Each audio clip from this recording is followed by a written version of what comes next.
After 10 years and 18 previous movies, we finally made it to Avengers, Infinity War. It is here. The threat of Thanos is finally hitting Earth and the whole galaxy as he looks to destroy half the population of the entire, can't say world, galaxy, universe, whatever. He's just going to destroy half of all living beings because of some idea that it's going to make the world or the universe a better place. It's a nice idea for a Marvel villain. This review is going to have spoilers in it because by now most of you have already seen Avengers.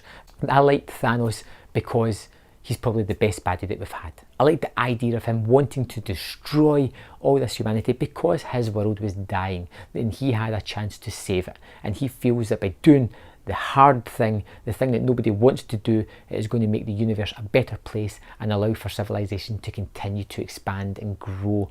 But it needs that hard step. He feels as if he's being a flawed hero, and it's a fantastic idea for a villain. You have this big character who doesn't want to destroy the world just for the sake of destroying it, which we thought he was going to be. We thought he was going to be just destruction for destruction's sake. But there is a story behind it. There is a weight behind his actions, and it is fantastic because of that.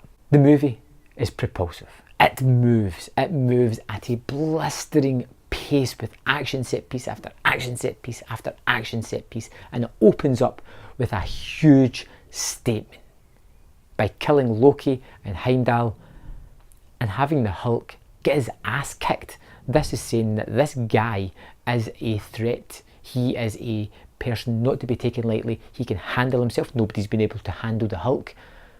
And he can just kill people that we've known through countless movies like that. Very like that.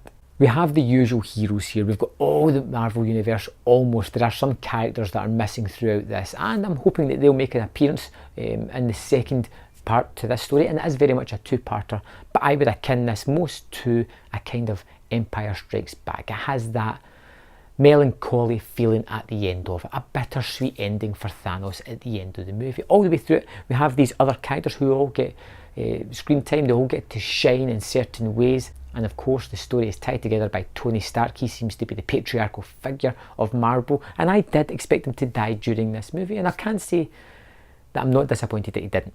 I would have felt that I was really making a statement in this one. Doctor Strange gets a lot more time than I expected in the movie, and I think that has something to do with part 2, because there is a couple of points in this movie that makes you think that Stephen has kind of manufactured what is going to happen here. He says that he doesn't want to give Thanos the gem, the time gem, and that he would, whether Tony's life or Peter Parker's life was on the line, he still wouldn't hand it over. Yet he goes very much against that and gives Thanos the time stone. So it makes you wonder that he's behind all this. He's seen the one plan that's going to defeat Thanos, and maybe this is the way to do it. We get a large period of time with the Guardians and Thor, and this is fantastic chemistry here. You've got Star-Lord and you've got Thor, and their initial meeting is terrific. The way Star-Lord is trying to mimic Thor, the way they comment on his looks, and it just makes Star-Lord feel even worse about himself. But it's entertaining, it's banter, it's fun, it's effortless, and it keeps the story flowing. Rocket spends a lot of time with Thor, and I love these two together because it's two of my favourite characters in the Marvel Universe, and their story was really terrific. Almost all the main characters get to make their mark. They get to shine throughout the movie. I think the best one is Thor's entrance near the end of the movie, which just always wanted to stand up in the chair and just go, yes! Because that's how I've kind of grew with Thor. You know, I liked the first movie, wasn't keen on the second one. By the time the third one came round and I'd seen all the Avengers movies and everything that Thor had been in, I was well on board with that character. So I left the cinema feeling on a high. It was hard to digest after one watch exactly what I thought about the Avengers. It was a movie that left me feeling that everything was done correctly, to the right note, that made me go, yeah, that was a movie I really enjoyed.